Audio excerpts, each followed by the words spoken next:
jam geno waali fini wiyete men ñande hoore biir joyi yarko ma ujunde ɗe nogase nayyi in hawre goo dew mawludu ujunere temen nayyi capannayyi jeegom fergo sare muñal wuro mette sa anda sare muñal wuro mette ɗum ko dewgal wadde saɗa yaa toon mbaɗata jooɓari ko muñal ko debbo e gorko ndendi nde yumre e potal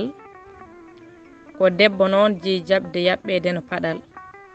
ko waajibu ma muñe tan ala e sagal debbo how ñuusto sappuno ɓalal ko Allah holtini nelaɗo suuɗi ɗum yoni cinkal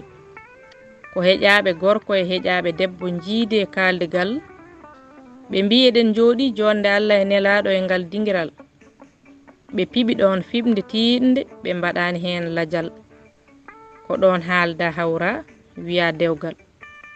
firti ɗum ko debbo yo rew e gorko ɗo ɗum e peewal gorko anne won baafal gona kadi palal holngal peewal farilla e sunna nulaɗo joom ɓural an gorko sa andi wonko duñjete ko wona doccatal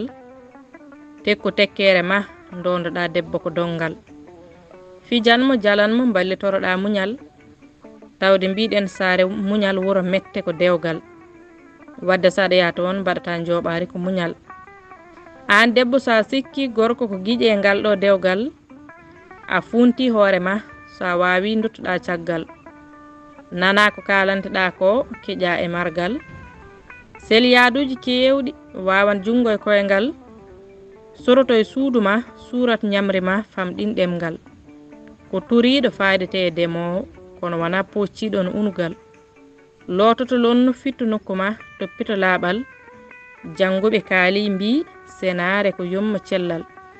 minne mi wimo funti gorko moomi waɗɗo ɗum no dima ngal kuɗol haadi Malick Sy gorkom korkaƴel dande beelal yo yurmede gueno wona e makko kanko e dendagal mayɓe e dande Maymouna Oumar Diallo mo heelanŋe